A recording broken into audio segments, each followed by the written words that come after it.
So good afternoon. Welcome to the NEBOSH Process Safety Management course. This is our fourth class, I believe. Yeah, the fourth class we have, and we are on chapter two. We are looking at we had looked at a very advanced technique last week, but it would have been coming to the end of the session, right? Around 2 o'clock, 10 past 2 there, right? We had looked at hazards. I think despite the approach I used, which was so the approach was to sort of do a hazard, right? But remember, in reality, you don't really have to do a hazard. You don't really have to do one because the exam is multiple choice, right? You have to sort of know a very simple question. Sometimes they ask what does the letters HACCP stand for? Sometimes the question is which of the technique uses guide words, right? Mhm. And if you look here, sorry for that, right? If you look here, you'd see the technique that uses the guide words would be the HACCP then, right? HACCP uses guide words. So um what I would leave that there because it was recorded and you can look back at it. Also I mentioned there are more than one recordings then that we have on YouTube that contains the same lesson in it. Right? We did do it and I took it to the point where I thought doing one would have been the best way to get it done. And that's actually the approach I would use today as well. Not just focusing on the exam question, but also focusing on understanding of the concept itself, right? So without any further ado, I want to move on to another big one. That other one is called the Swiss cheese model is fairly big. So I'll probably do this one, right? And then there's a couple more, about 4 or 5 more advanced techniques today, right? By 2 o'clock, on a rainy Sunday evening, we may be kind of out of the techniques anyway, right? By 10 past 2 today, right? And then from there, it should just be when I say just to read out the rest of it then because it's not the techniques would finish, the advanced techniques would finish around after 2 anyway. Right? So this one is called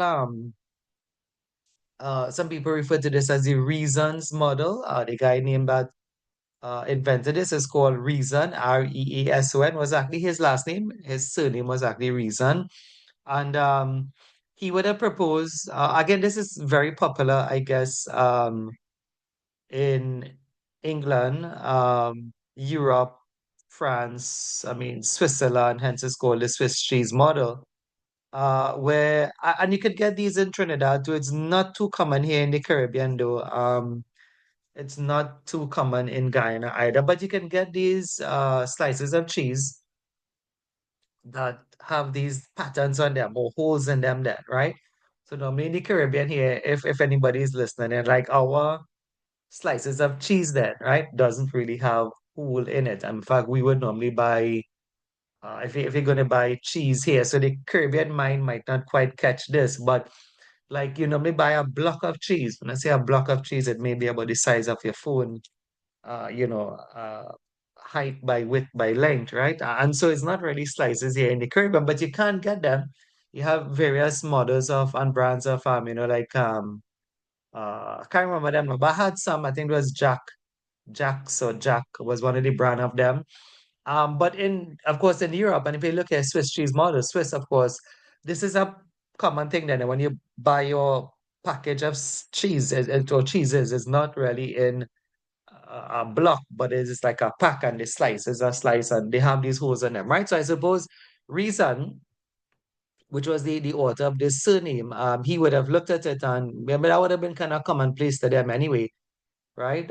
It's probably like we could probably make up a model called the doubles model because that's common to us in Trinidad, or the egg ball model, common in Guyana, right? And I suppose maybe that is something worthwhile. I actually may look into that and invent a new model in safety, right? The roti model, that may be a good idea, right? The dal puri model or something. But yeah, I actually have done some craziness like that, just to let you all know in another life. Actually, no, I mean in another career now, right? But that's a story for another day. Anyway, back to this guy. So he was able to say that an accident then is kind of like slices of a cheese that have been, in a pack. But for you to like pass something through those slices, all the holes had to line up then, right? It just so happened that because when they pack it, they don't pack like that.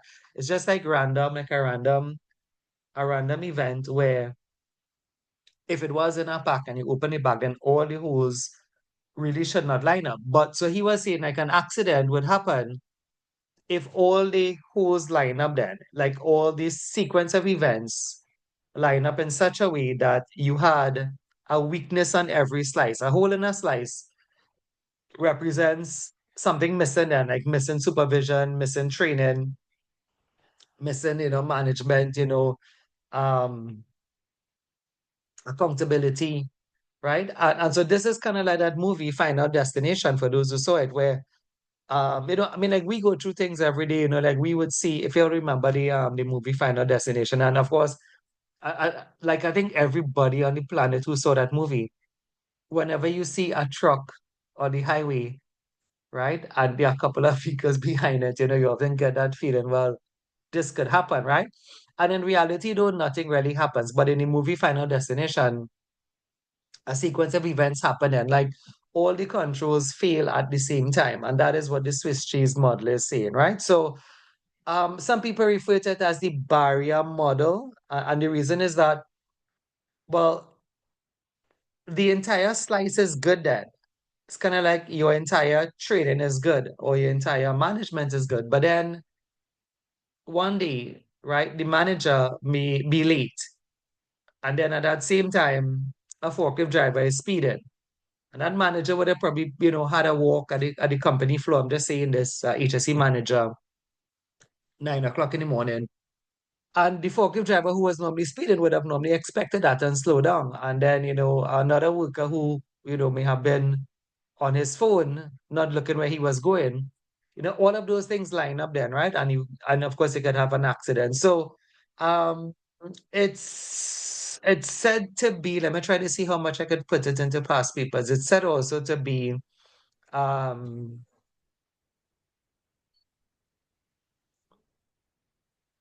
trying to see how, I mean, like we say that's at a degree level to be, maybe you don't have to really learn to draw this, right? But sometimes these are often said to be latent, Laten, hidden factors then. So like the hidden factors is like the things you don't see, right? Like what you would see if you look here is, okay, somebody got an eye injury, right?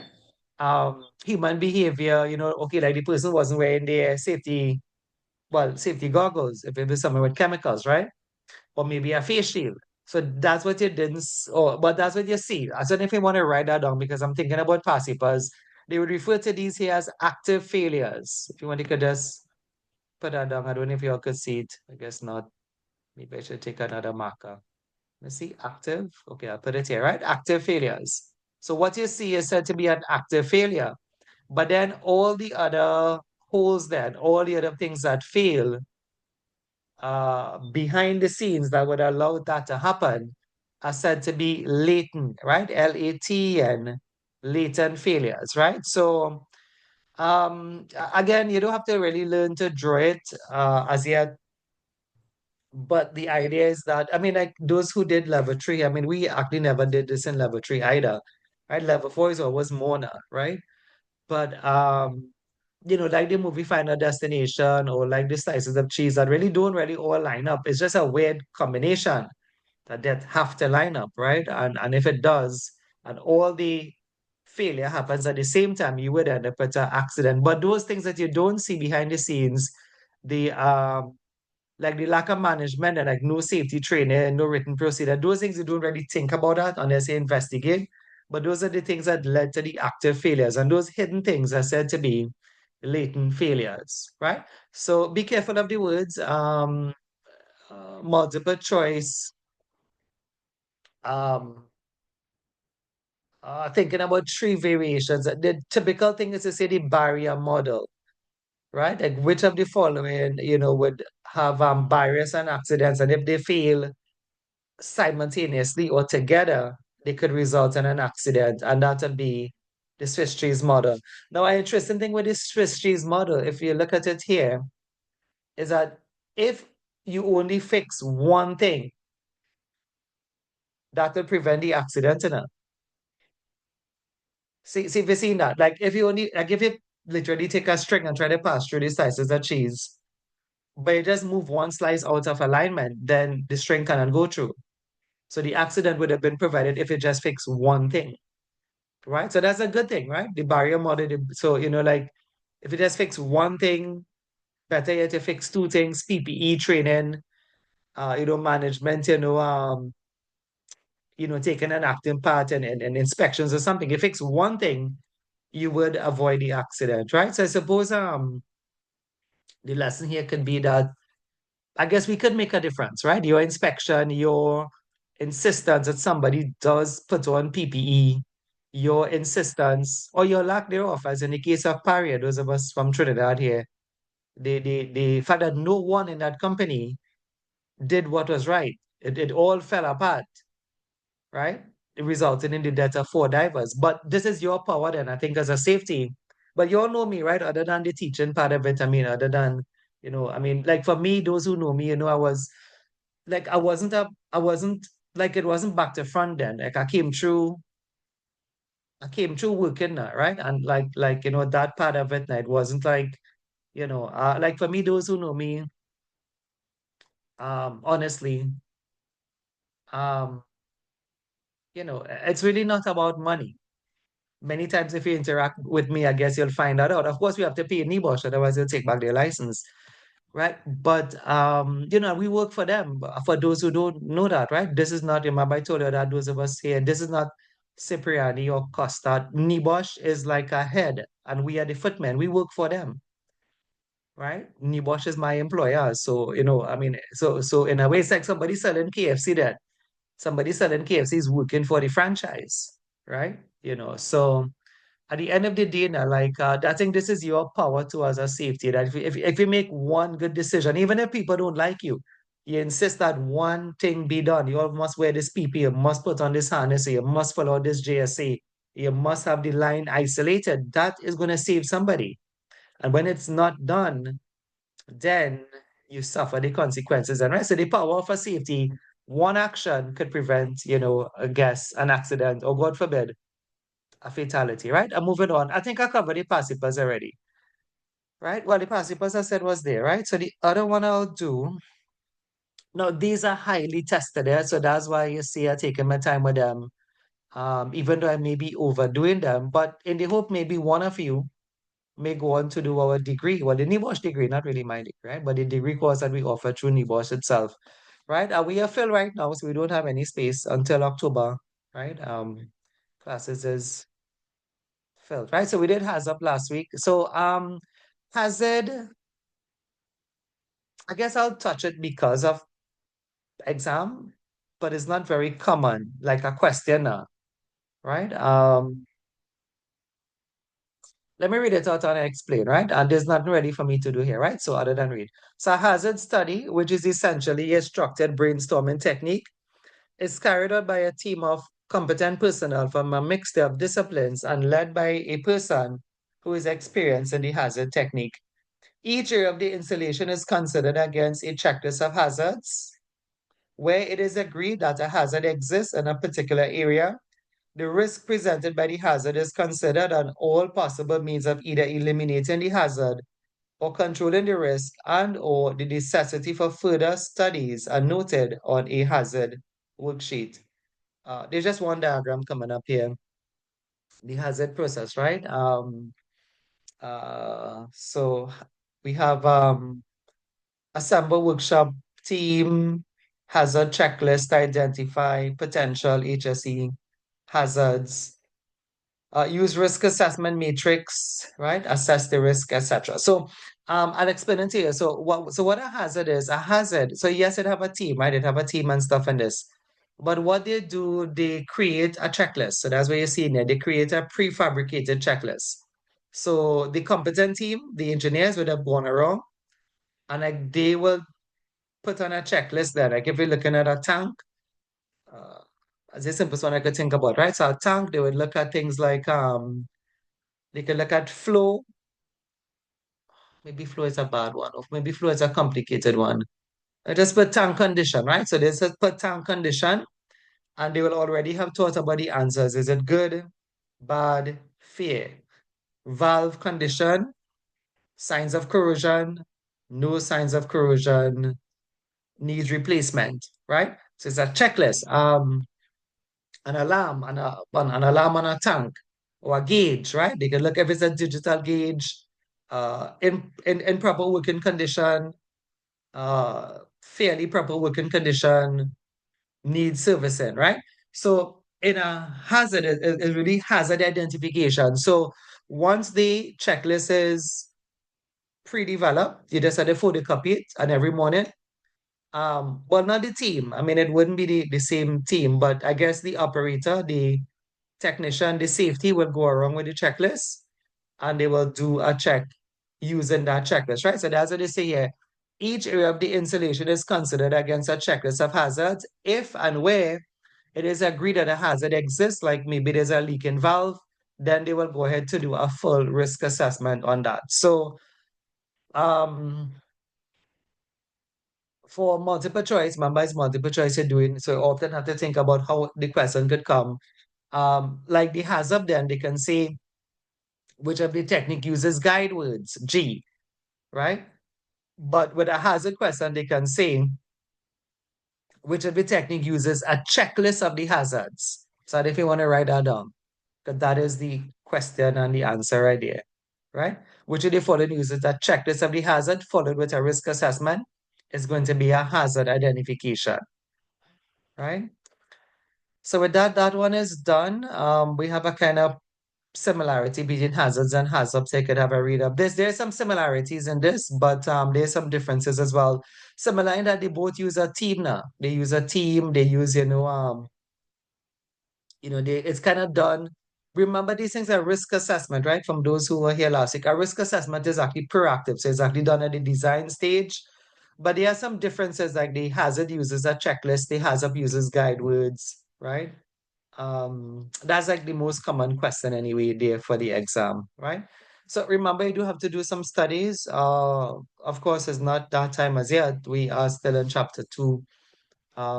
Today, to be honest, based on how the techniques go, we may not even finish, but we will finish chapter 2 next week, and we'll actually start chapter 3 next week, right? We may leave us about 10 slides today, based on the time and whatever, but 10 slides would not be enough for next week. Next week, we would have a next week. I'm remember next week I'm actually in Barbados, right? But I think I was telling you all, you all are my only class on Sunday then, right? So this time of the day is kind of, you know, nothing really happens from 1 p.m. to 2:30 p.m. So I don't mind logging on and still having the class. And then of course I could, have the rest of the day for myself, right? So I don't mind that. And this is about the only class I have on Sunday next week, right? So the other one here is BowTie analysis. This one I'm going to try to show you how to do one. I guess I could read 2 slides a bit, and then we're gonna try to do one anyway, and then tie it back to the passive question. The reason for this is that, of course, I do want you all not just to pass, but to kind of gain some knowledge. And it makes no sense saying, okay, this is the passive if we haven't done the theory. All right. So the BowTie method is a risk evaluation method that can be used. Let me admit some people that can be used to analyze and demonstrate causal relationships in high risk scenarios. The method takes its name from the shape of the diagram that you create, which looks like a man's bow tie. And we'll just do 2 branches in it, right? You could actually do more.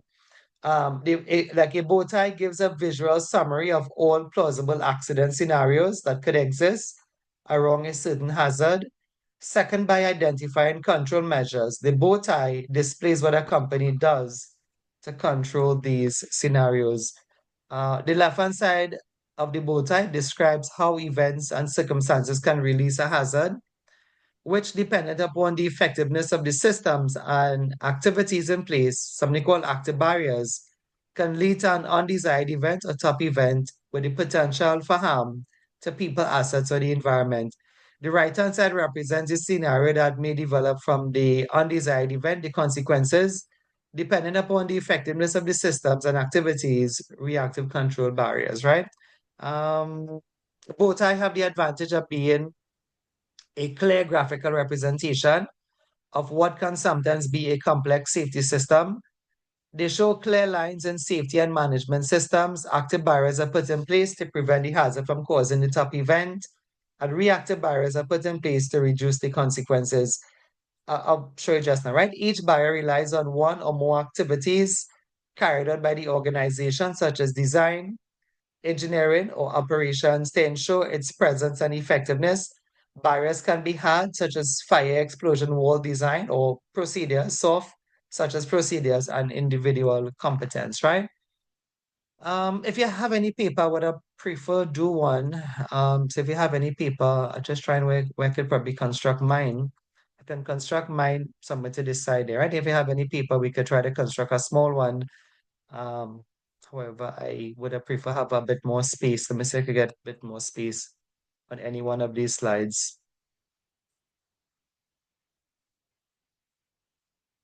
Hmm. All of these slides are packed. All right. Maybe I could insert a new slide, I guess, just for the class here, and we could probably do one there, right? It have enough here, but you see um these are already prefabricated. So I prefer do one to show you how to get it done, right? So let's use it. I'll insert a slide here. And we can get one done here, right? So if you want to start, what do you want to do? You want to start from what is known as the top event, right? And let me see if I can probably get rid of this. I guess I'll put mine here. So the top event, give me a minute. Yeah, trying just to clear up the screen a bit.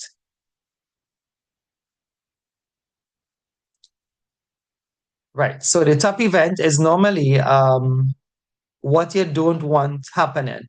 So we pick something simple, right? We could pick, I don't know, pick a process safety one or a normal safety one. I guess I could go with something. I mean, it kind of is in between, right? Like a spill. A spill could be normal safety, but also a spill could be something that is related to process safety, right? So what you're trying to avoid goes in the center here. This is it's called a top event. And what you can do, I mean, with a rule, if you're doing this with your team and stuff, you could just do this better, right? So you could actually just draw a line through and through it, right? And you do another one like that. And then from that, you could probably get the idea then when they said the shape of it looks like, a gentleman's bow tie, right? You could connect here, of course, and with some, broken lines.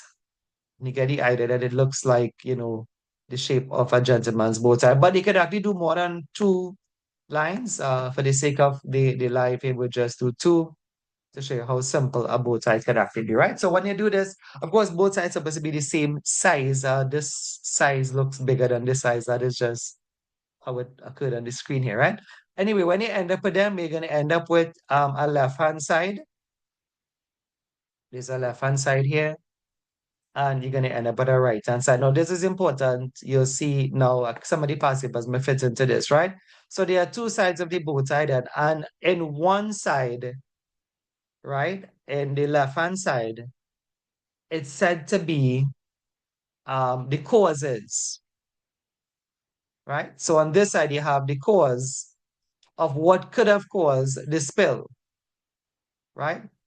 Some people tend to think of this side as proactive. Now, why proactive? You'll see in a bit. So proactive meaning like if you're thinking about the cause then, right? Then you could actually prevent the spill from happening. They could prevent the top event then. So on the left-hand side, just now I put in talking and writing at the same time. Let me just finish up this word, right? So proactive, ACTIVE.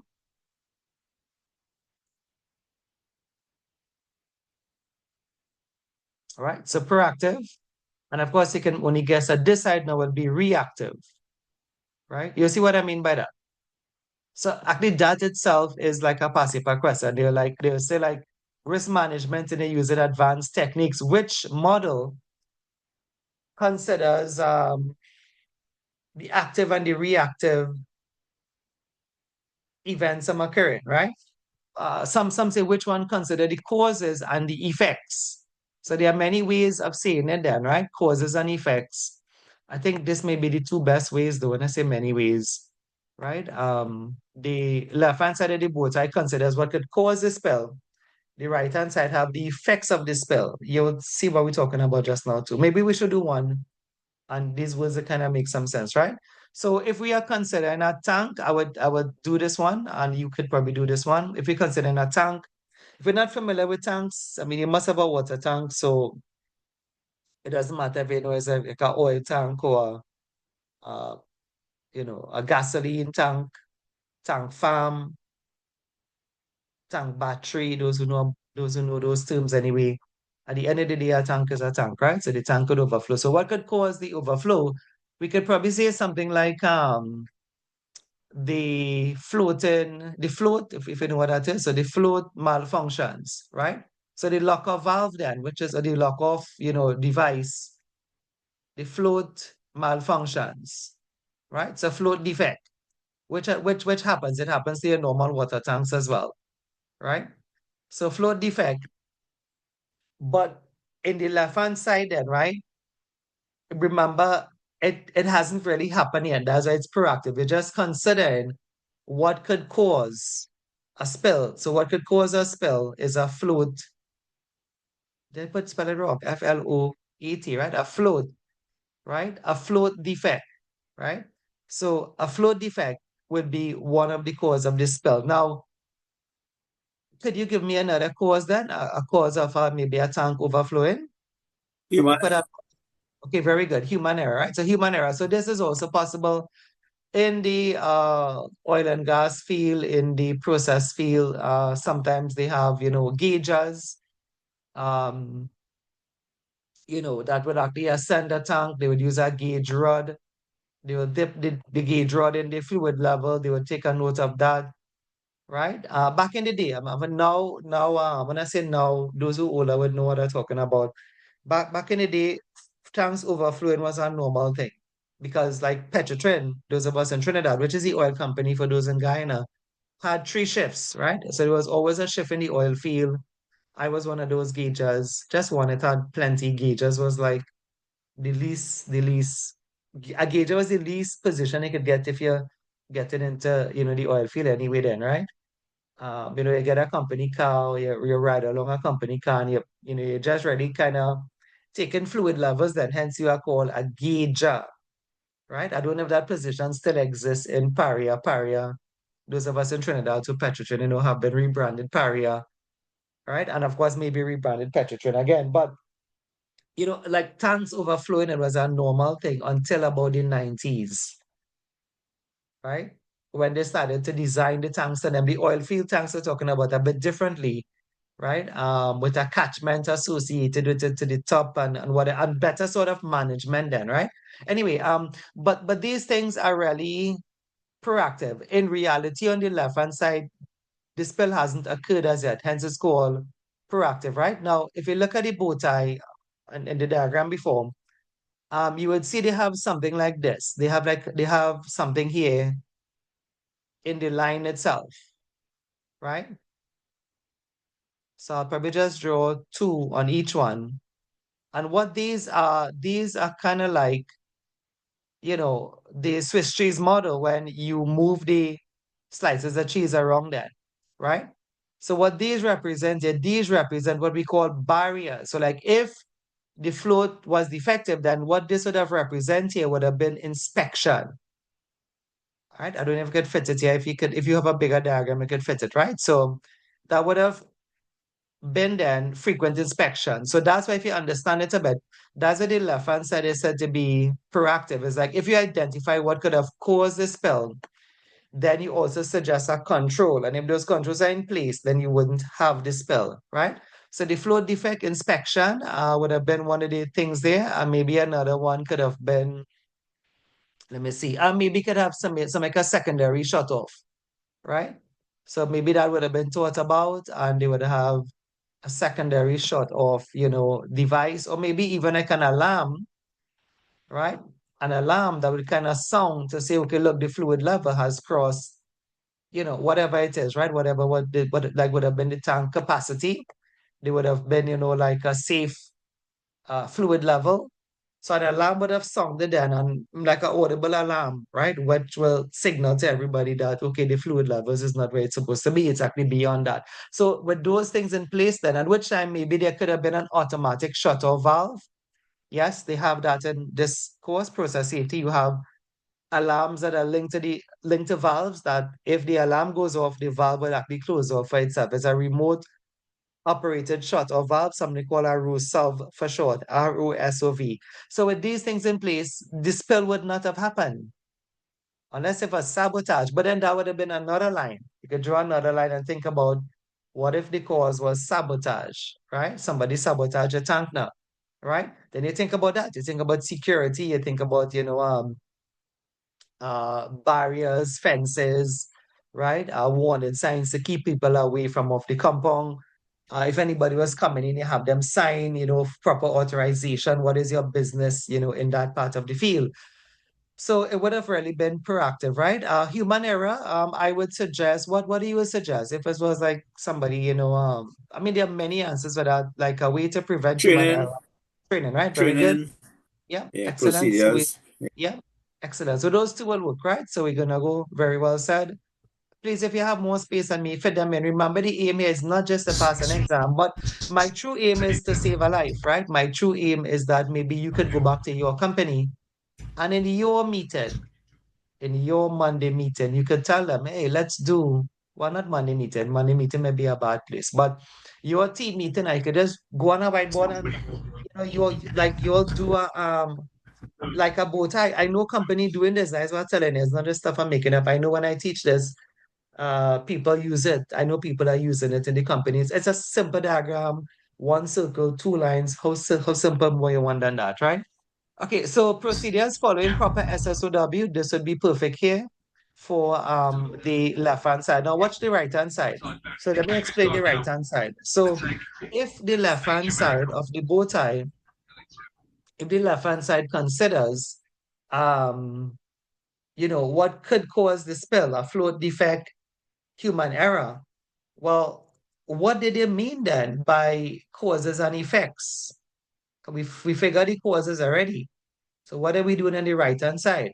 So what they doing on the right side, listen to it. What they are saying, they are thinking about what if the spill has occurred, right? What if the spill has occurred? In other words, you can think of this as they are trying to come up with a contingency plan, right? So it's proactive, but it's also reactive. That's why BowTie, one circle and two lines through it is a very powerful diagram, right?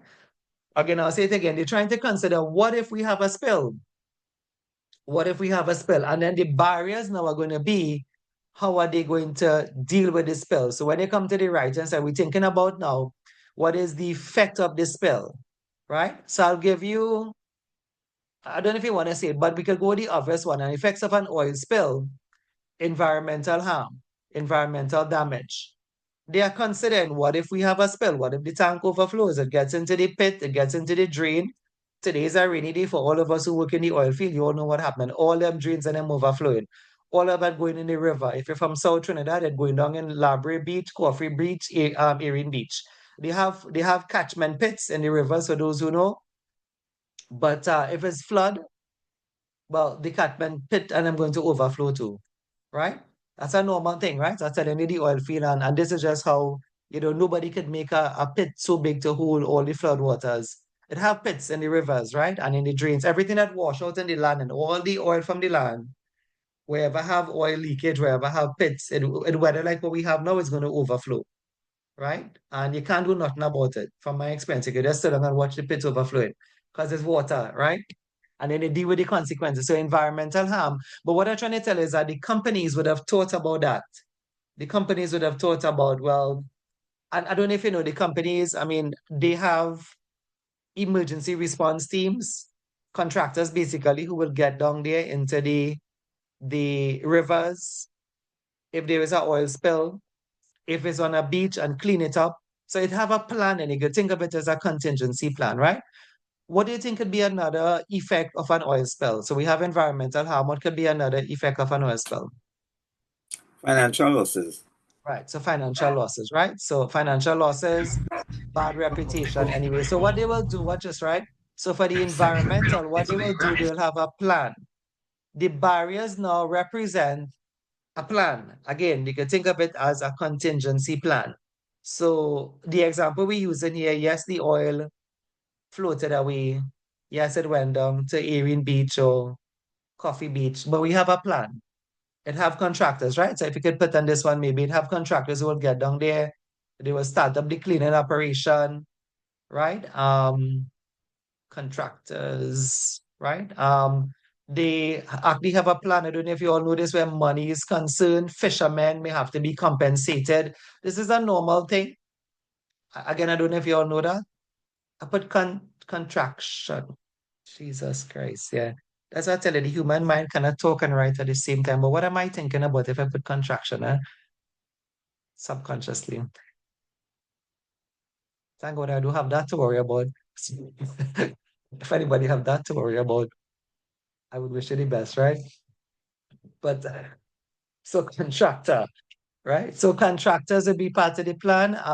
If you put another one here, they'll have things, like you'll have things like funds, you'll have things like monies. We just want to hang it. We just want to hang them. Let me just This one unmute. just want to hang it. Yeah. Yeah, so you'll have things, like funds set up, monies set up, and I mean, I don't know if it's still happening, folks, but remember I grew up down in the oil field part of Trinidad. Even for those in Guyana, like we do have land-based oil in Trinidad, plenty, in fact. But I know it had this, I mean, I wouldn't call him a farmer, but he used to plant corn and stuff now, right? And this is in the Paliseco area for those who from that side. So they exactly know what you're talking about after this stretch. The piece of road there, I think that's around number 7. They call it number 7 is the road. On the left-hand side and the right-hand side have a river, but that river is connected to an oil catchment now, what I was talking about before.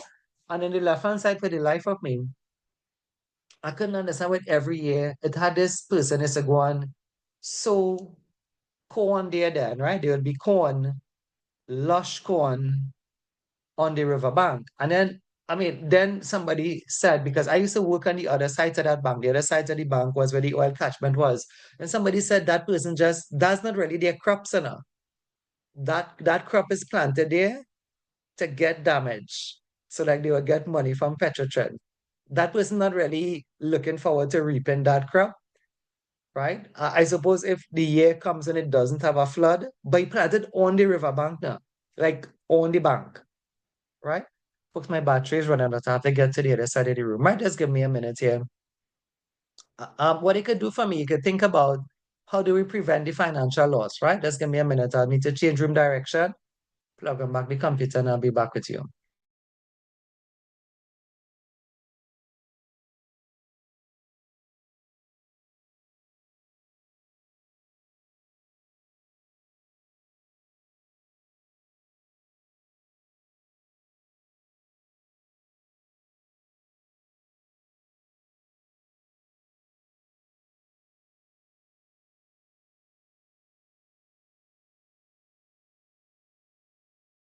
Okay, right, I'm back, right?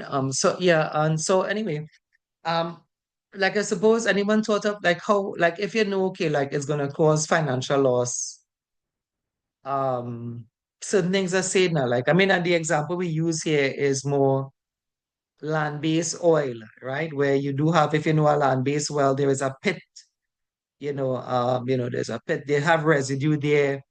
You could have leaking pipelines. Remember, pipelines run through miles and miles of forest, right? Of course, good ideas is to have good maintenance and things like inspection, right? But on the right-hand side, we're not talking about proactively. On the right-hand side, we are considering there is a spill, right? That's what we consider on the right-hand side. That's what they say is reactive. We are considering there is a spill, right? But then how do we deal with it now, right? Do we just run around and pull out our hair and say, you know, look, the company is in the Could news? could No, there is a plan. Yeah.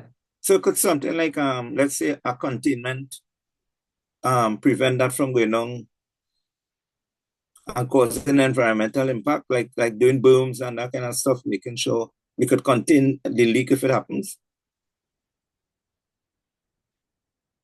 How do we deal with this spill just now? Well, I think that will come on this side, right? Yes. So if you have booms and stuff, that'll be part of your contingency plan. So that'll be another barrier here, right? Well, it's really buoys, right? But I said booms, I just put booms there, right? So yeah, so that'll be part of containing the environmental spill. Yeah, you can have more than two barriers in it. It's just that the diagram is small, right? On this side, though, on this side of the boat, we were considering that it's going to cost the company some money, right? It's going to cost the company some money. So, like, we remember we are saying now, folks, if you forgot, the left-hand side is proactive. So they're saying how to avoid the spill, but they are not blind then. I want you to think about this, right? The company is not ignorant then. They are saying, we're going to do our best to prevent a spill, but we also want to come up with a contingency plan. And that's what the right hand side is for. The contingency plan is saying, what if there is a spill? We're going to have contractors, we're going to have all of this equipment, the buoys and stuff ready, pumps, suctions, if it is boats or whatever, right? You know, like a contractor to come out and get that done. So they just have to engage that person, then they just wouldn't be running around on a day like today, right? They'll have plans in place, right? But for financial losses, what they can probably do, some companies, they set aside a fund, um, or they could, I'm trying to remember the name of it. There's actually a name for that. Beside in fund, it's supposed to be FUND, right? But I can't remember the name of it. There's a name in safety now. We teach it at the degree level. It's a type of it's like sort of like self-contained, sort of self-funded, but it's a proper name of it. For now, we can just say fund anyway, right? Another thing they can do, they can try to get insurance, right? They can seek some insurance companies. No, not another company would want to fund this, huh? Not a lot of companies. I mean, insurance companies not in the business to lose money, but they could check around, right? Smaller insurance companies, big insurance companies, I guess even in Guyana, right? You have smaller ones. You have New India, Alibaba, Guyana, right? And of course, the bigger ones in Trinidad, uh, Guardian Life. I think Guardian Life may be in Guyana too. Presidential. Those are the big ones. Big insurance companies wouldn't want to fund. Nobody else want to fund an accident. Then I mean, that's just like waiting to lose money. But smaller companies might be able to, right? And I'm talking from experience here with an oil company as well, where in the event of a disaster, that there will be some monies put aside then to compensate the fishermen and the villagers, etc. Right? Palisicos. I guess you could guess the company from down there. Palisico have a few lease operating companies, and I kind of sell out the answer there when I told you what type of company it was, right? All right, tell me if you understand it. That a bow tie, see if you understand how it is now. Bow tie is considered how could we prevent a spill. But if a spill did occur, they want to see how to actually prevent the consequences, hence they say the effects. For multiple choice, though, that's the beauty, right? Remember level four, deep theory here. But at the end of the day, your multiple choice question could be which of the technique is proactive and reactive? And they give you four, and it's going to be bow tie, right? Another one, which of the technique uses or analyzes the causes and effects together with the barriers to prevent the causes and effects? The answer is still bow tie, right? I've given you one last, well, couple last minutes if you want to take anything down there because the bow tie is finished. We could go back to the diagrams I had. It was the same kind of diagrams, but what I was saying, I took one from scratch now. I took one from scratch to create it. Causes, consequences. If anybody writing, let me know. I'll wait a couple of minutes and then the bow tie is actually finished, right? So we finished for today. We finished Swiss cheese, bow tie, mentioned hazard. Hazard is actually that simple. Hazard is just a checklist, right? We have one more to do. Well, one more main one to do. It have another one, which is not a main one, right? But one more main one to look at. Something called an ETA. And it's actually going to 2 o'clock, quarter to two. So I told you by 2 o'clock, we'll be finishing the models then. And then getting back to like average theory. I say average theory because remember, this is something you had to learn. This is something you had to draw. This is something you had to kind of understand. If you didn't do, I mean, this is the first time half of you are probably actually seeing this. right? But the good news is that when you go up to level 6, if anybody goes to do the degree, all of these things now, nobody have to tell you anymore. You sort of have a good idea of it already, right? All right, anybody writing anything? I'm gonna clear the screen. So the other one, would have thought about doing a past paper, but we could do the other one and then look at the past papers, right? And then there's like just like one simple one to do, which is the FMEA. I feel to do the FMEA now and then tie in the ETA last because the ETA is a diagram, right? So let me do FMEA first and then come back to ETA, right? I'm gonna read 2 slides and then sort of try to break this one down for you. ETAs are not complicated, but remember, everything could be past paper, right? I'm just trying to split off here, right? So, failure modific analysis, let me just read this one out for you. But I won't read the whole thing, because once we get the main thing, I'll stop. So, failure mode effect analysis, FMEA, evaluate the way equipment can fail and the effect these failures can have on the whole system. In an FMEA, each individual failure is considered as an independent occurrence with no relation to other failures in the system, except the whole system itself, right? Except for the subsequent effect the original failure may produce on the entire system. Uh, FMEA, the heading is failure mode effect analysis, identify single failure modes that either directly result in or contribute significantly to an accident, right? Um, Failure mode effect analysis are conducted to improve the safety of equipment by identifying single component equipment and system failure modes, determining the potential effects on the equipment safety or plant associated with each individual failure mode, generating recommendations for increasing reliability of the components, equipment, and or safety. There are basically 5 steps involved in an FMEA process. Break the system into component parts, determine how each component may fail, determine the possible effect of these modes of failure on the whole system, consider how each failure mode can be detected, assess the consequences of the failure on the system or other components. And it is like a tabular format as well, but we can try to take it back from scratch, right? So I guess I could leave it here, right? So what FMEA, what they do, just it's going a bit out of sync with what I'm saying, right? Let's try line it back.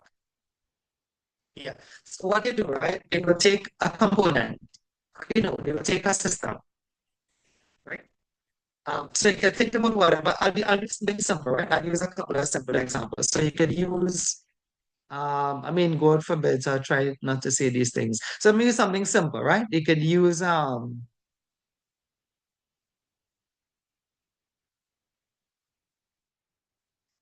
was gonna think of one, but exactly one that exactly happening now, so I wouldn't use that one, right? So you could think about your car, your van, your truck, right? And with an FMEE, what they would have done, they would have considered then the components like of the engine then, right? So you think about the radiator, you think about the pulleys, you think about, the spark plugs, you think about, the electronic systems, the hybrid batteries, right? And what they will do, they will consider fluid level, right? Whatever, right? So they will consider what if one thing fails? Well, not one. I mean, they'll do it on a table, but they'll take each one then, right? So the alternator, right? Hybrid batteries, whatever, right? So they will consider that and they'll consider if that fails, well, what happens to the whole system, right? So when they say mode, the mode here is really the components, right? So I was thinking about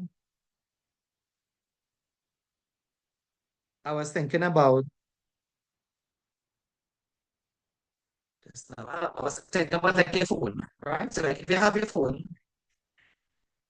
right? And as much as a phone is a phone today, right? A phone is used so many other things that, back in the day in the 80s, if you say a phone was just used for a call, right? Um, but today then, if you look at your phones, like if the Wi-Fi feature of the phone is not working, um, people say the phone is not good, and they would actually dump that phone when that phone would have been, used to make calls still, right? So with the phone, and you can think about things like battery, right? The charging capacity of it, etc., right?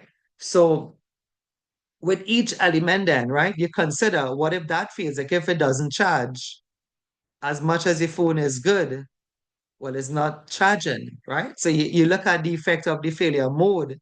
The mode there will be the battery or the Wi-Fi feature or the alternator. And then what is the effect on the whole system then? Think you get it a bit. It's like an analysis. If you hear, it's an analysis of the components, right? So I use some everyday thing. But of course, if you're in the oil field industry, we could think about things like valve, gauges, but more valves if you're talking about pipelines anyway, right? And if those fail, then if a shutter valve again failed to shut off, well, what's the effect on the entire system, right? So I think you understand that one. Like for multiple choice again, they may just come with that at you. They may just say, uh, which of the following, techniques examine component failure, right? Individual component failure and the effect of the components failure on an entire system. And of course, the answer would be FMEE, right? Now, FMEE is not, I mean, it's not a popular question, right? I just say, but everything is everything when you study for exam. Folks, can you all hear me? Okay, I realize there's a bit of a lag in the transmission, but I guess you all could hear okay, right? Yep. Yeah, we're hearing good. Okay, good, good. There's a bit of a lag, but not too sure if that affects the volume or just the image. All right. All right. The last one, the last advanced technique really in the course, because if we reach right here, that's the end of it right there, right? That's a question right there, right? So the last advanced technique is called an ETA, event tree analysis. So we will do one. Let's see what we could do. We could do one right in this space provided here. Of course, if you have writing paper, which you should have, you can do yours as well, right? Let me just read to set this one up and I'll tell you all about it, right? So ETA stands for Event Tree Analysis. ETA is based on something called binary logic. I'll explain at the end. Let me read all first, right? Event tree analysis provides an inductive approach to reliability assessment as they are constructed using forward logic. I would actually show you what that means just now, right? ETA is a graphical representation, meaning it is a diagram of the logic model that identifies and quantifies the possible outcomes following an initiating event. As the number of events increases, the diagram picture finds out any branches of a tree. I will show you what that means, of course, as well. Right? Starting point to the ETA is called the initiating event, which is what they don't want. The initiating event is like the top event from the BowTie, right? The inventory displays the sequence of events following success and or failures of the system components, right? And so we can look at this one first. Let's look at this. So you have an idea what we're going to do then, right? So the initiating event, the ETA starts here with what you didn't want to happen, right? If you were to turn this rotated and which I mean the diagram is a horizontal diagram, but if you were to rotate it, you would see it looks like a family tree, but a horizontal family tree. A family tree that's flat then is not vertical, it's horizontal, right? The top of the ETA chart shows you success. Now, what success means? Success means that your controls worked. Like there is a fire, but the sprinkler system worked, right? The codes of the fire department work. And if you look at the outcome, it's okay. The consequences is okay, right? The bottom of the ETA or the bottom line of it, right, shows you, and each of these is called a branch, right? So there's a branch here, there's a branch there. But for every top is a success and every bottom of the branch is a failure. So this failure here means that there is a fire, right? Or just one. This one you're considering that this fitness system failed. The code to the fire, when they follow this like totally and fail. Because of that, well, the system burned down. But if it's a component, if it's a a bigger thing like a then built down, right? Now, tell me when you're ready because I have some things to explain here for you. One of the things they said here, let me just kind of start. I think I'm gonna start with the pacifier here, right? So like I had mentioned this last week too, right? Like an ETA is what they call an objective risk assessment. It's not subjective. An ETA is an objective risk assessment, right? I'll prove it to you just now. So normally risk assessments are subjective, high, medium, low, right? If you look at the hazard from last week, when you said more meant an increase, but increase by what? They didn't really say. Just say the temperature increasing, right? But an ETA is objective, and an ETA then is a perfect precision for the process. Well, an ETA then would actually calculate how good a component is, how good, your sprinkler system is, how good your lockout valve is to a decimal point. So one of the things they said here is that it uses binary logic. And we have all seen the movie Matrix, right? I think I asked this before, I can't remember, but like if you remember the start of that movie, right? What do you see on screen when the movie starts? When the movie Matrix starts, what do you see on the screen? Set of numbers, numbers. Right? Zeros and ones. It's not just a set of numbers, but it's zeros and ones, right? Zeros and ones. And that is what an ETA is. An ETA calculates down to a decimal point. Like the biggest number is one then. I don't know if you know that. But there's a universe of numbers between zeros and ones. Like when you do a normal risk assessment for those who did level 3, they said 5 by 5, 25, 4 by 5, 20. But there's a world of numbers between 20 and even 21, right? So the normal risk assessment is not that accurate anyway, right? Because it's missing out. If you say, okay, like 4 by 4, 16, and then you come 4 by 5, 20, well, you left out a whole set of numbers. Besides the obvious whole numbers then, what about 16.1? What about 16.2? What about 16.00001? What about 16? But there's a universe of numbers between two numbers, right? So that's what the ETA does. Now, the reason why I'm telling that is because they will ask you the question, they'll ask you which of the following techniques is the most accurate, and it's going to be ETA. I think I told you that last week. Even when we were doing HAZAP last week, I told you the HAZAP and stuff is not the best accurate technique. Always, if you see ETA in your answer, always the answer is ETA. Once they say what's the best advanced technique, once they say what's the most accurate, once they say the best method of determining the risk, and see ETA, it's ETA. Because the other techniques are not that accurate. Right? If you look at this thing that we just did, and we just did the whole time, we didn't really calculate what's the probability of a spill distance. This brings it down to a second. Now, we're not going to do the maths today unless you want to do one. But it's not coming for you. I would just do the top one if you want, because the bottom lines here have formulas locked into them. So I'm not going to go through that with you all. I mean, that's not for you anyway. If you want this done in your company, contract me. I'll come and get it done, right? But other than that, like I said, that's like level 6, right? I won't do the bottom figures. There are huge formulas here. N-1 kind of thing, right? N-1 kind of thing. I could do the top one for you because the top one is a simple multiplication, right? So if you want, we could probably use the same one. And I was gonna, if you want to draw one, let me just try to draw one here, right? So the practice drawing it, you start with a line and you put a branch. It's not hard. You put a branch, right?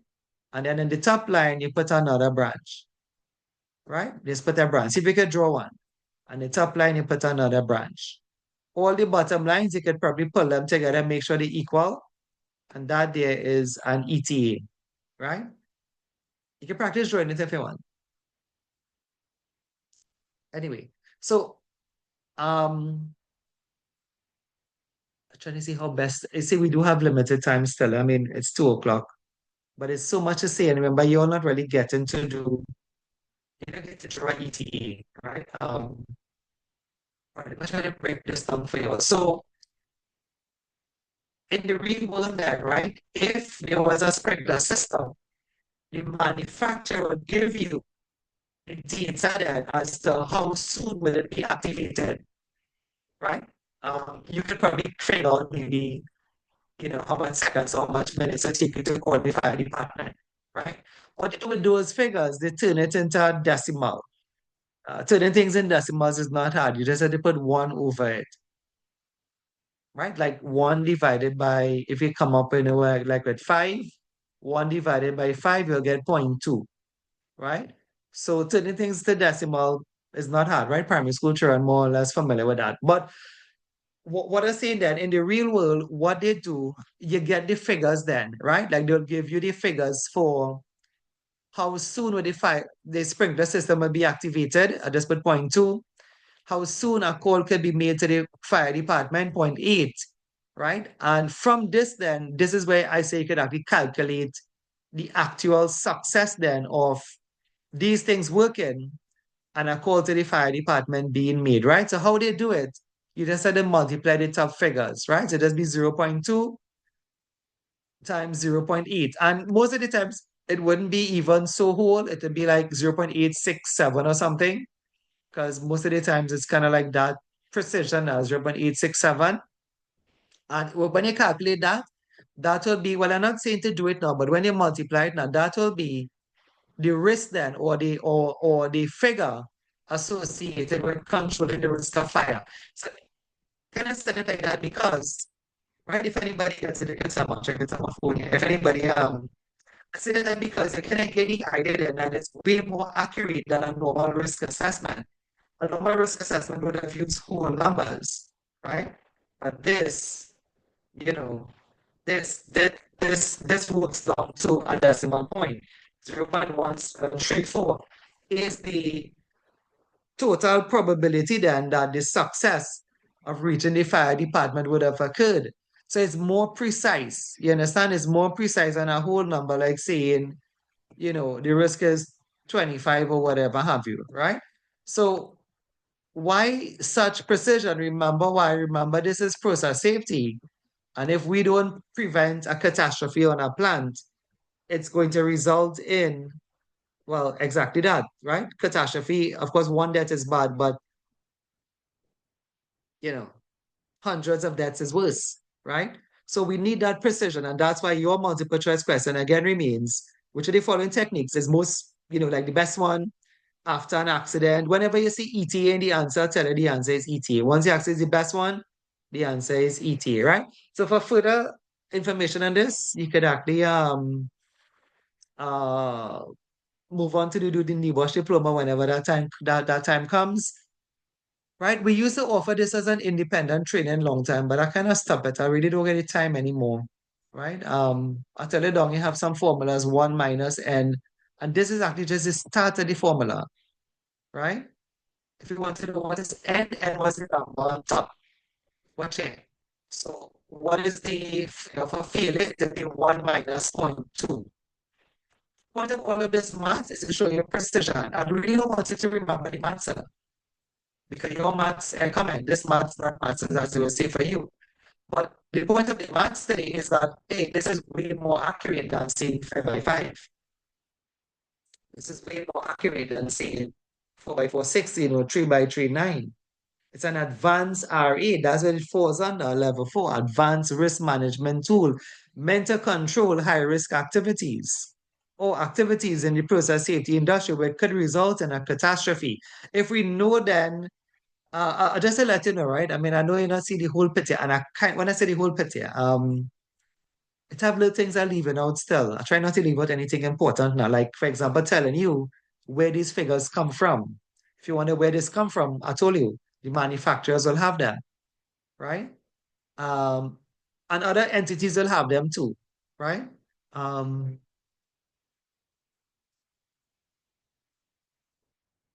Whenever, God forbid, again, there is a airline crash, right?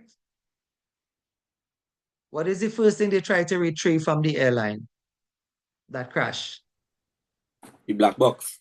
Right. And the reason for that is that they want data, they want the time, they want to see what failed, right? So that is the precision then with this particular thing, right? If I could share one more thing on it, right? One more thing is that like this figure I call here, right? Like you might know what this means. And you know what they do with this? Well, we are getting a final figure here because this figure had to come right with the figure down here. But you know what they do with it? They convert it back into like like okay, like for this regular system, this might be a bad example because it's just kind of made up example too, right? But they convert it back into like months, like how much months your components are good for. And that's how they know to plan shutdowns. I don't know if you all know that. It's not just, I mean, you may be in a shutdown and you're doing it for 10 years and this is what the company just doing. But where they get the idea from to do shutdown every 3 months or change this component out every 6 months, where they get the idea from, right? Who told them that? Who told the manufacturers that this thing have to change out every 6 months, right? The final figure, what they do with it, I don't know if I could, that figure is not a complete figure, but I could have tried. Meaning that this figure is not, there's something as we had to do with that now, but the fact that it is a decimal, I could have tried and show you what I was talking about. I'm trying it on the phone, right? And see if it would work. Normally the 0.1734, and like that don't really mean nothing. You have to do something with it. Watch it. What's something, right? What they do with it. But folks here are telling you, remember leaving some stuff out, right? We had to calculate something down here and then minus the two figures. Anyway, what you'd have end up with is a final decimal figure then, like 0.17. So for the safety man and safety woman here, what does that really mean? The ETA gave you a final decimal, right? 0.1734, which it doesn't really give you, but we just see it as a final figure. Whatever we minus the end, it'll be a final decimal point. What it do is that they convert it back to a whole number. So the way to convert back a decimal to a whole number is to put 1 over it to find the circle of it then. So you put 1 and you divide that 1 by the final decimal figure, 0.1734, and it's going to come back to a whole number, right? And what this whole number means, watch it. That whole number means that those components are good like for 5 years, right? I mean, this is a made up thing. When they 0.2 and the 0.866, I made up those figures, right? Or maybe 5 months, right? It depends on what the manufacturer would have said. So that's how the company know now. Well, here what now? These valves, these sprinkler heads, these things. But call to the fire department wasn't the equipment, right? So that one doesn't make sense. But that's how they know then, okay, like shutdown coming up, based on the manufacturer stuff, we have to change out X, Y, and Z. So the figures make sense at the end of the day, right? At the degree level, sometimes like that's actually a good year. I mean, like how we get 5, that's like a good figure. At the degree level, they may get things like 3 years, 5 years, 10 years to the end. And then NEBOSH should ask them, what does it mean then? And it means that, you have to do maintenance, but your components are good. If you get 10 years on components, you're real good. If you get 10 years after all of that, you get 10 years on your components, that's very good, right? More common could be things like 2 years and 3 years and stuff. That's why I said the 5 is kind of good because even though this is a made up thing, it kind of fall within what a ETA should have really given us. And this for safety, right? Hope you understand it. It is not full. It's not a full calculation. You can complete it, and you didn't have to. And if you want that, it's not part of your course. If you look at the book, those who have it, they have no figures in it. I did it because I want to create the point that this thing is way more objective than saying, our risk matrix is 5 by 5, 25, but then knowing the world of universes are numbers between zeros and ones there, right? Um, I mean, not all the classes are going to be like this. You'll know that some of the concepts very, very easy, but it would not have made sense then to just talk about ETA, read it, and then you didn't know what he was doing, right? Do not attempt this at home, as they would say. Don't try this in your company if you know you don't know the full thing. So I would not advise it that you start this at any company. You can call me to do it if you want. If you have some people, 3, 4 people to get it done, I could get it done in your company, right? But I mean, feel free to try things like the bow tie is very simple. That's a very simple diagram to construct one circle and two X's through it. Has-ups too are not that difficult if you all know how to do it. A has-up, if you have the table head in GDPCA, very simple. Hazards is not really done by one person. Hazard is done by a team. The Swiss cheese model, I say this because I'm actually conscious of students and minds now, like they go on to be managers. I know one of them they was using a HAZUP and desal. HAZUPs are nice, right? And a lot of people use bow ties for normal, when you have a meeting or whatever, you can use a bow tie to consider what are we doing? What could happen if this happens? What happens if you're trying to get a customer? What happens if the customer is angry? How do you deal with that in terms of public relation? How do you give service to that customer, etc.? Right? Both sides could be to anything. But again, do not attempt a ETA on your own because we have not really finished that calculation, right? And we wouldn't finish it because it's not to discuss anyway, right? You just need to get to the long formulas and the 1 minus n of 7 is just the start of it. All right, so this, after all of that, this would have been one of your questions. Which technique would be used to assess the effectiveness of control measures after an event? Now, if you analyze it a bit, failure mode effect analysis was proactive.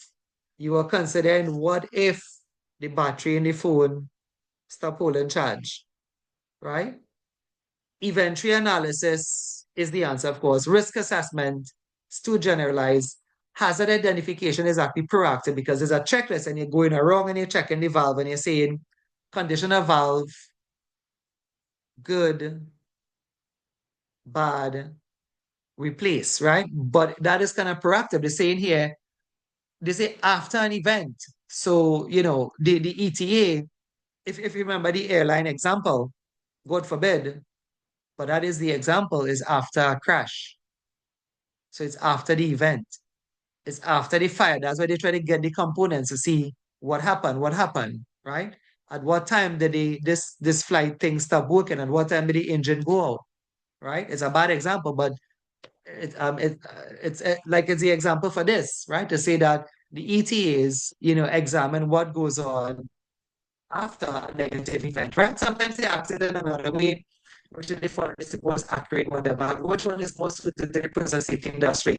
Again, the answer is ETE, right? What a past two. Let's catch my breath. So the advanced techniques are finished. I will do this one with you and we will stop. Right? Before doing this one, so I'm trying to get my breath here. So like before doing this one, um, this is also exam. It doesn't stop. Like these are famous questions then. It is impossible not to find an ALARP question on your paper. It's impossible not to find one of these advanced techniques on your paper. Which one? Maybe more than one. Maybe they're going to be a hazard question, maybe a ETA. It's be more than one, but it wouldn't be all. It wouldn't be like all five. Both ties are very common, right? As I said, I do wish I could go back in time. I probably would. I probably will go forward in time, right? Not go back in time. But I don't have the certificate because I who brought this qualification to Trinidad now. So I have my license, right? So we have, but the person who holds the license cannot hold the certificate. It's a kind of country. I can't do my own course then, right? So maybe People who know me here, some of y'all know me really well. I'm not that young, like Savian here, right? Dane Walks know me about 15 to 20 years now. Maybe when I retire, right? I would love to have these things for myself, right? I brought this here in Trinidad in 2017, but I always admire my students because I have a chance now to get a level 4 qualification that is multiple choice.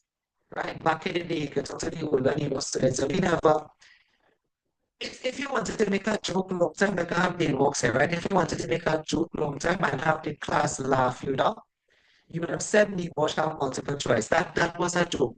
Like 15, 20 years ago, if you wanted to just make a joke with class, and I remember this is a true thing in a live class. Remember before the pandemic, somebody would just say, hey, NEBOSH have multiple choice exam, and everybody would have started laughing. That's a true thing I'm telling you, right? But now they have multiple choice exam. We were the pilot for it in 2017. But like I said, maybe when I retire, I would, you know, I don't know what I'll do with the cert though, but I'll probably, but I can't get the cert for myself. So I do admire you all. I was saying it's such an easy exam, but you have to be familiar with your work.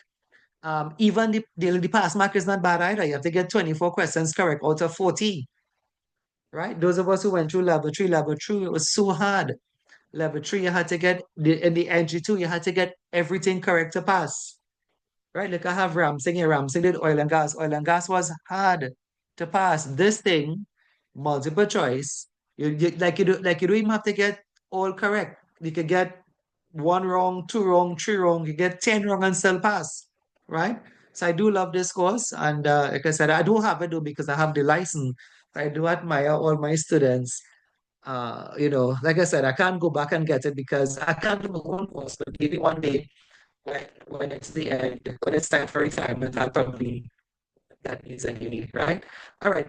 So I assume that to kind of relax the atmosphere a bit, right? So the last thing for today is something called ALARP, right? And this stands for as low as is reasonably practicable. But because of the time, I'll probably just explain it, right? So they won't really ask you to define it because it's not that kind of exam.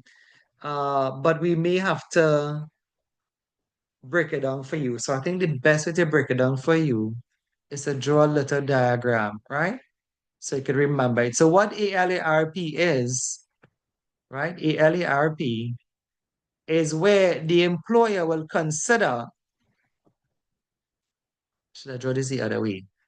Okay, I'll put it this way, right? So the employer will consider reducing the risk. So I draw like a seesaw here, right? The employer will consider reducing the risk. I draw this side of the seesaw high because the risk could be high now, right? So the employer will consider reducing the risk, but what they will consider in reducing the risk, you'll see it as I go along. You'll see here, right? Weighing the risk against the sacrifice needed to reduce it. And the sacrifice is in cost, it's three things: cost, time, and money, right? So you could fit here again what we spoke about today, right? Sorry, cost, time, my mistake. Cost, time, and effort. That shouldn't be an E, right? Because I said cost, time, and money, but that's the same thing. Cost is money, right? So it's cost, time, and effort. So what they try to do, they try to assess if the risk is high, they're gonna have to find the money. That's what right. The risk is higher. They're gonna have to find the money to reduce the risk. They're gonna have to make the time, and they're gonna have to put in the effort. Effort is another word for manpower or labor. If you want to use those words, you could, but in the theory now they call it effort. But when you understand effort is manpower. Effort is labor, the labor it takes to reduce the risk, right? So just the simplest example to my mind is somebody going into a confined space, a tank again. So what you tell the employer have to reduce the risk as low as is reasonably practicable, right? That's what it means. So what they do, they're going to reduce the risk based on money. They're going to find the money because somebody going into a confined space, they're going to make the time and they're going to get the effort, right? If it means, ventilating the tank, getting gas testing done, they're going to take the effort then to reduce the risk, right? Tell me if you understand it because there is a catch. So we need to understand this first before we get to the catch, right? Reducing risk to as low as is reasonably practicable means you're considering cost, time, and effort to get it done. That's the first thing you need to understand. That itself is a passive question. Sometimes they ask you that, like, what is the three things and what is the three sacrifices? What is it weighed up against? It's cost, time, and effort. To make you understand that, and I'll start to include now in this, again, it's a bit of a twisted. So you have to learn that, and we could give it twisted. You're okay with this part of it? Yeah. Yes, no.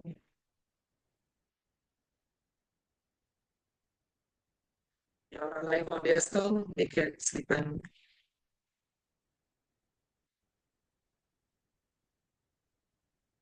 Yes, sir. Okay, yes, okay, good, right? Okay, good, right. So listen to the twist now. Listen to the twist, right? The twist, listen to it first, and I'll show it on the side. The twist is this.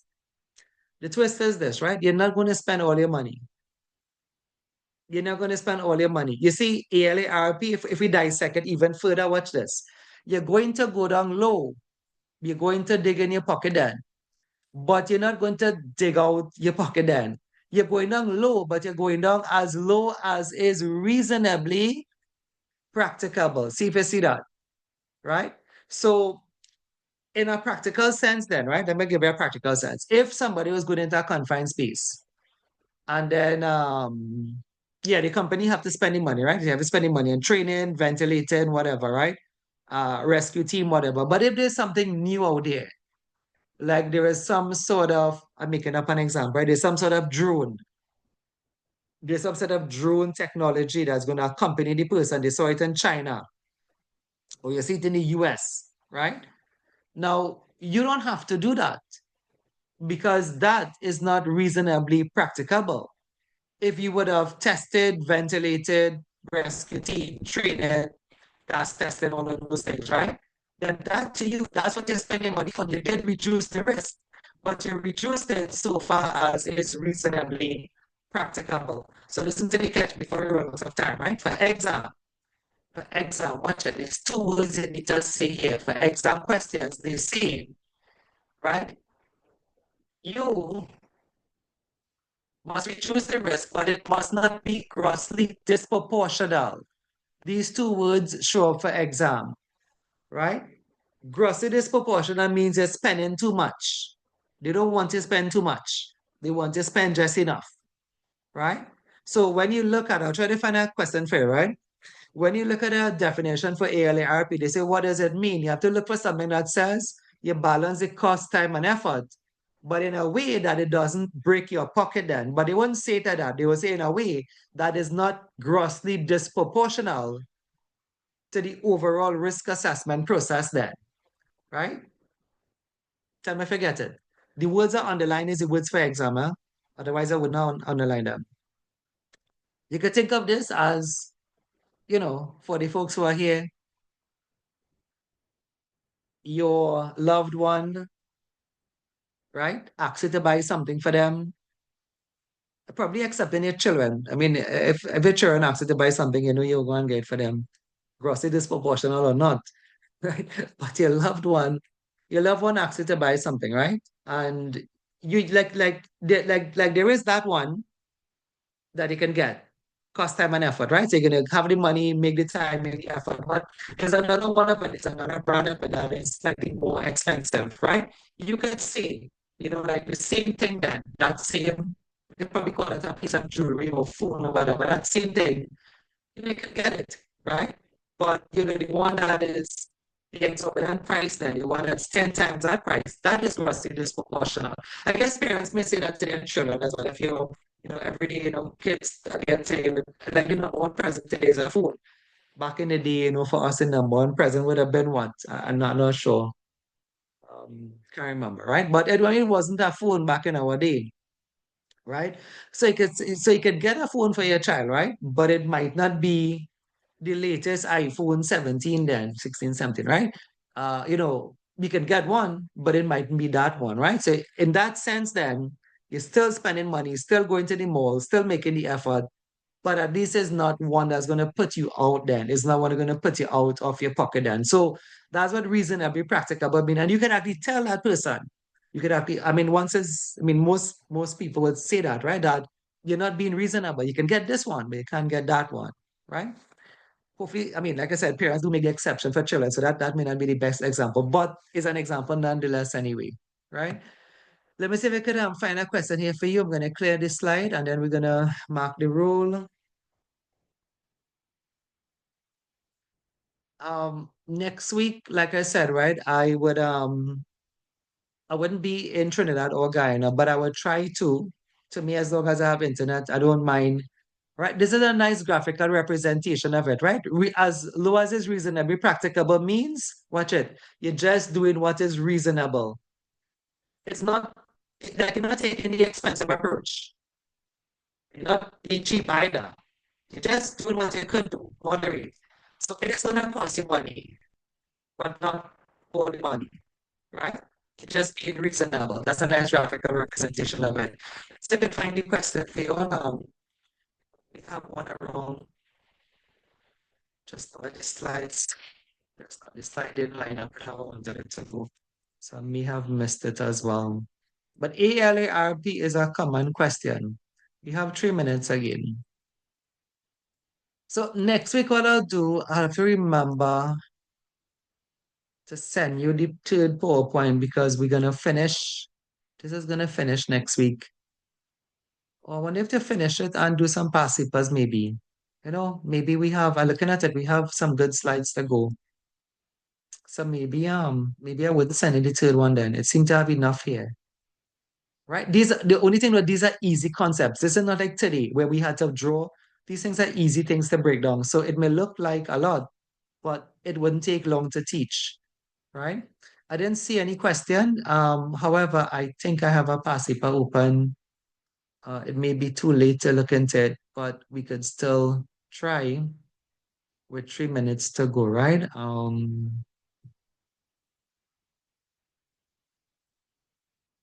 course, the trick would not be to find a question on ALARP, right? Because we could just do one or two. I wouldn't be able to do more than that anyway. I think you all have this paper. If you don't have it, you can let me know. It's at the end of the class now, right? So it may not be the best time to squeeze in a past paper. And one that we need to focus on anyway, right? If I say anything about as of something else going on as well, right? What you all can do, I mean, like I said, I'm kind of sorry that this one had the answers on it because that's what had happened. I lost all my original stuff in Guyana. So I was able to just get back what students did and email me. I wasn't able to get anything back at all. All right, nothing here. I may have missed 100 different important things here. And so I guess we'll kind of bring the class down to end. Probably seeing is not believing. I did tell you what the question is. That the question is what is ALARP? Normally the answers have to do something with grossly disproportional against cost, time, and effort, right?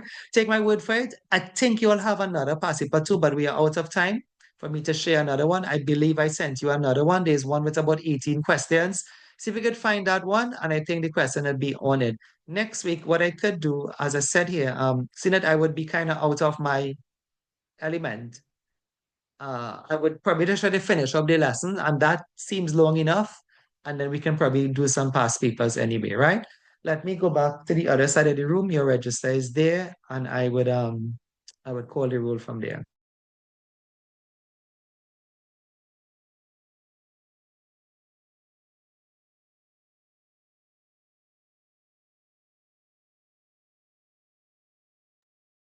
All right.